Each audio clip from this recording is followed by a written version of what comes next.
Epstein Experience featuring J.D. Vance. The vice president has gone on the world's largest podcast to slip us some propaganda. They're hoping you won't notice because the cover-up, that was 6 months ago. Now, the rewrite has started. I hope you've forgotten some of those details because you're going to need to misremember everything in the Epstein files in order to believe what they're trying to sell us. And so you got to be careful of the podcast these days. The times have changed. It's no longer bros talking. All these powerful people who used to go try to spin stuff on cable TV have now realized this is the new place to sell your propaganda. It's not on cable TV. Nobody's there. It's on the Joe Rogan Experience. You got to be skeptical of all these guys who go on the show. I mean, except that guy, obviously. Wait, click off that. Some of these guys you can trust. Some of them, you know, they just have the right look to them. I think you could trust them. But today, I just want to break down all the claims made regarding the Epstein files, starting with what I thought was the most egregious one, and that centrally explains why they're really talking about this. What their new line of attack is on the Epstein files. They didn't cover it up. They just mishandled the comms. Yeah. Say this with all candor, like, we absolutely screwed up the comms of the Epstein files. Like we just did. What does the comms mean, though? Do I think the reason we screwed up the comms is because we were trying to hide something? No. How convenient. They didn't cover it up, obstruct, lie about what was in the Epstein files until they were forced by the Senate and House of Representatives in order to release it. No. They just screwed up the comms. They just didn't know how to roll that out. Again, well, it's obvious that Epstein was a sick man. Yes, but if people want to say we mishandled the Epstein release, guilty. Oh, that's fine. You can say we mishandled it. Did we do it on purpose? No, not at all. We did mishandle, especially the communications of it. What do you think should have been done? I think that we should have just dropped everything at the very beginning. And, like, obviously it takes a little time to review the stuff, to find the stuff. Oh, it takes a little time to review it. We should have just done it as quickly as possible. Oh, you mean like the thing you all ran on? That didn't occur to you to do it? Yeah. There was no other reason that you guys hid it for months and months? Like, I don't even know who believes this, except for people who just take this stuff at face value. But I want to show you definitively, you should not take the vice president at face value. J.D. Vance, in this interview, admits to things that tells you that he is a propagandist. He's not just a guy talking about his true beliefs on an issue. And the way we know this is because of how he talks about Iran, where specifically when asked about his real opinion, he says, look, I'm not a commentator. He's just here to execute for the president. I mean, my attitude towards this, man, as you know, is the vice president, I'm not a public commentator. Like, my job is to give the best advice I can to the president of the United States. But once the president makes a decision, my attitude towards it is I try to make it as successful as possible. So that's what he's doing here with the Epstein files. Look, they covered it up. They made that decision. And now J.D. Vance is here to try to make it sound as palatable as possible to you, the viewer. And it's not just J.D. Vance that says this. The New York Times has actual reporting on Inside the White House freakout of the Epstein files. J.D. Vance is literally quoted in that piece talking about the Epstein files, saying this is a huge problem. When talking about the president and Epstein's relationship, there was some reporting that was coming out. J.D. Vance was trying to think of gambits to try to get people off the scent. Quote, he thought that the White House should enlist Tucker Carlson to interview Epstein's longtime girlfriend and co-conspirator Ghislaine Maxwell. That would have went terribly. It might help the president if Maxwell was willing to state that Trump had not been a part of wrongdoing with Epstein. Well, by the way, that happened, but just with Todd Blanche, not Tucker Carlson. So we literally know internally, JD was saying, hey, this is a huge problem. But he was obviously... we got to deal with this. We got to, maybe get Tucker Carlson to interview Ghislaine Maxwell. We got to find a way to convince the public that this is no big deal, right? He's literally part of the cover-up. Then he goes on the Joe Rogan Experience to do his spin move, right? Now, if you're wondering, well, how can we trust that New York Times reporting, right? Well, actually, J.D. Vance quotes it. This was during a section where J.D. Vance, the I'm not a commentator guy, was trying to establish his bona fides with Joe Rogan's audience. He goes, hey, look, I'm a conspiracy theorist too. And he quotes the article. You and I could literally do 2 episodes about this. I've gone on down to every rabbit hole. There's this funny New York Times story that's somewhat true, somewhat false, but where Susie Wiles, the White House chief of staff, says, well, we know JD's a conspiracy theorist on this. Like, I am, actually. I've gone down every rabbit hole here. So JD Vance says, hey, look, guys, hey, Trying to be I'm just like you. relatable. I may not be a commentator. I may be here to just play Zero spin, but charisma. I'm like, I've been down every rabbit hole. Nothing to see here, guys. Right. We just mishandled the comms. But if you look at it, that's just a direct quote from the New York Times article. Now, of course, yes, JD says, oh, yeah, some of it's true, some of it's false. Somewhat true, somewhat false. But which part?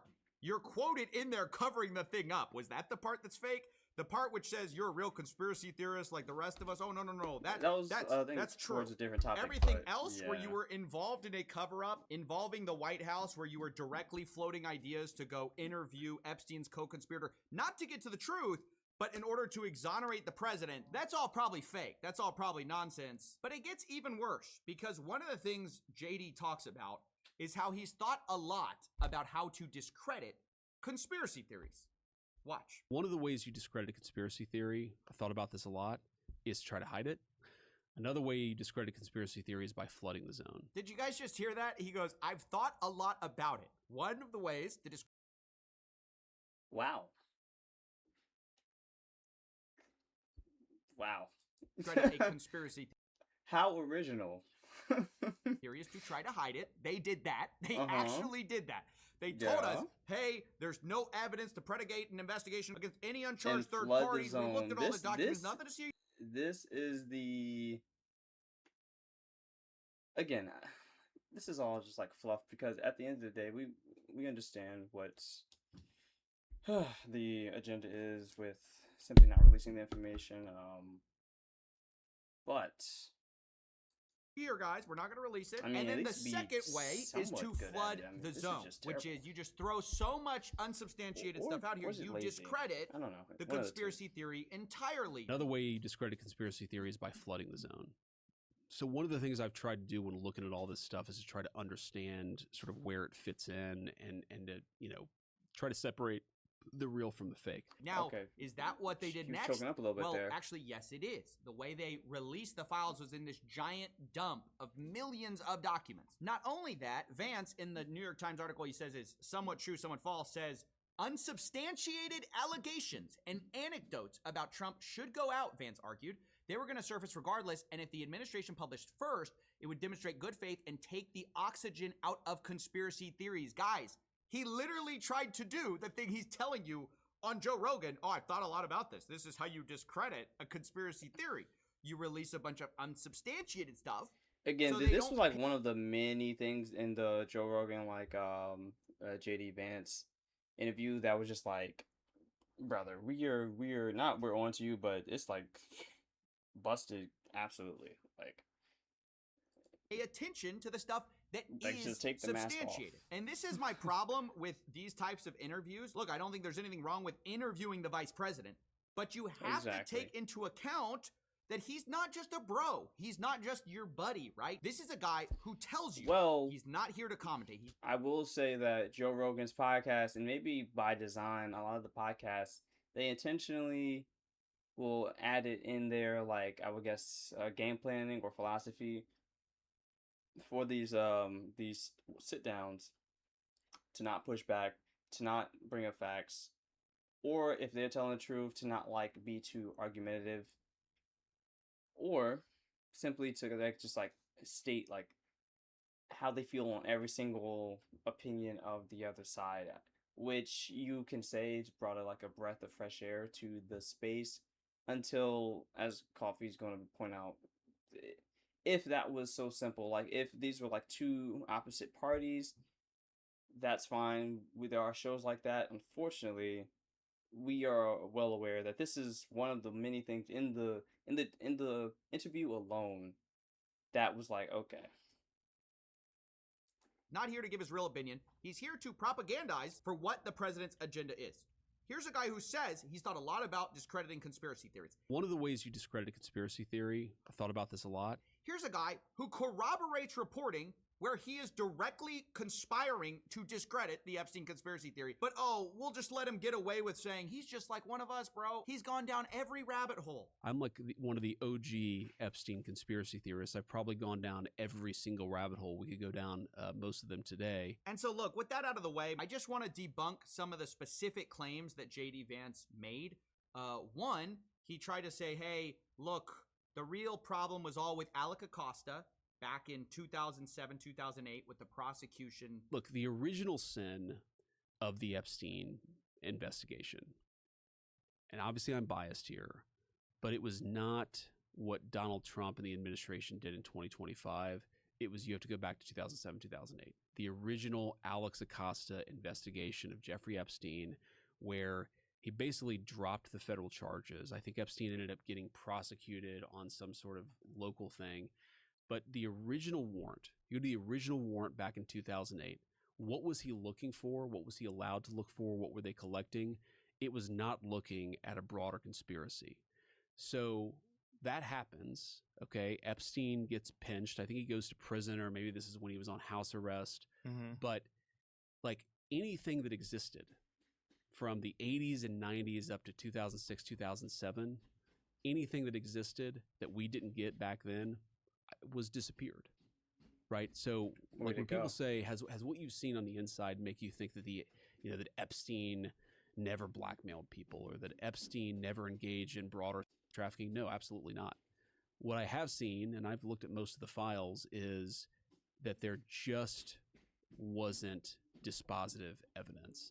And if that dispositive evidence ever existed, it was probably destroyed after 2006, 2007. JD, I got to give him credit. He's so good at this because some of what it's he's actually pretty saying bad. is like you can tell true. he's Alex looking Costa like did mess up the investigation. I've heard there that. was a completely ridiculous He's not really selling plea it though. It's deal just like done, a sweetheart they deal. could've And there gotten- wasn't enough evidence collected. That's all true. But here's the big lie. There was enough, and still is enough, in the Epstein files to predicate an investigation into uncharged third parties. There just absolutely is. There is evidence of a guy still at large that is talking about bringing girls over from Eastern Europe very clearly in order to traffic them. There are powerful people mentioned in these files where we don't have those people's records, right? Because he's saying, oh, we don't have enough from Epstein stuff. Well, has it ever occurred to you guys that you could investigate other people? But that's not happening because that's not the goal here. The goal has been, and we saw it in the New York Times reporting, which JD Vance corroborated, was to bury this story as quickly as possible and move on. Meanwhile, they throw up their hands and they go, oh, we just don't have enough evidence, to lock anybody up today. He doesn't explain why they can't go start investigations tomorrow. It's kind of incredible to think in hindsight that in 2019, the government, specifically the FBI, had 10 co-conspirators they were investigating, and now we have none. And this brings me to my last point, which is about some of the victims who were not interviewed for all of this. One of the big revelations towards the end of the Epstein release was the fact that the DOJ has not met with many of the people who were trafficked to Epstein. That's something you would think would be the first stop if you're trying to get to the bottom of something there was like this, actual... rather than interviewing Ghislaine Maxwell and then cutting her a sweetheart deal to move her to a nice minimum security prison. Todd Blanche has never attempted to listen to us, the crime victims. Survivors in this room repeatedly asked to meet with Todd Blanche through multiple channels. He never responded. Yesterday, he said he would meet with us, with our attorneys, if they were present. But let's be clear, that was the first time that was ever communicated to us before yesterday. Yeah, Todd Blanche is the top of the DOJ right now. He's like the guy who technically is in charge of all of this. According to that woman, Todd Blanche only recently said he would even be willing to meet with the victims, and that was because he was very directly asked about this, where he couldn't really get out of it. I have never said I will not meet with survivors. Will you meet with these 10 survivors? I'm asking you on the record. If they have lawyers, as you know, I'm prohibited from meeting directly with them. I have met with counsel for survivors, as has many people in the Department of Justice, over 30. But if they are represented by counsel, we will work with their counsel. If they don't have a lawyer, I will certainly make arrangements to make sure the right people at the Department of Justice meet with them. Absolutely. Will you get it done within the next 30 days that each of these survivors... I will get it done today. What do you mean today? We're talking 2026, bro. We've been talking about the Epstein files for literally years now, and as the lead guy, you didn't think of this? It's only when you're being pushed to meet with survivors that would even occur to you that they might have information on the people who committed these awful acts against them. I mean, that never occurred to somebody. I just don't believe it. And that's the thing, when you actually hear some of these survivors talk, a lot of them will say that it's been a pattern of not investigating. Jess, why do you think it was so hard for him to just say, yes, I will? Especially given the fact that we know Todd Blanche flew down to Florida and met with Ghislaine Maxwell, of all people, in person. One of the tactics we've seen is avoiding investigation. So, for example, I gave leads back in 2019 for two people to follow, one that had been in Jeffrey Epstein's orbit for over 18 years, and one that could corroborate that she also knew this same person. And I know directly that those leads were never followed. I mean, isn't this insane? We have it from the actual survivors, who, by the way, in some of these cases, the only reason they're public now is because they were doxxed by the DOJ. And so now they're like, well, screw it. I've had my story made public forcibly, so now I'm going to have to just go public. But all of these things just point to one direction. We have buried this story repeatedly, and the vice president, coincidentally, is going on the world's #1 podcast to try to pretend that is not the case, that they did all they could, but if only Alex Acosta would have done more back in 2007. Now they just can't do their job because their hands are tied. So yeah, basically the way I see it, there are two sides in this story. One side actually experienced these awful acts and is telling us that our government has not been investigating these crimes fully. Yep. And the other side has told you that they're not a real commentator. They're here to just spin the narrative. They have told you they've thought a lot about how to discredit conspiracy theories, and they have half verified, half denied a report that has them conspiring to do all the things. So yeah, I think this was a pretty obvious one, but I wanted to talk about it anyways to counteract some of this ridiculous propaganda. Well, this is the guy right here. Love him. All right, next video.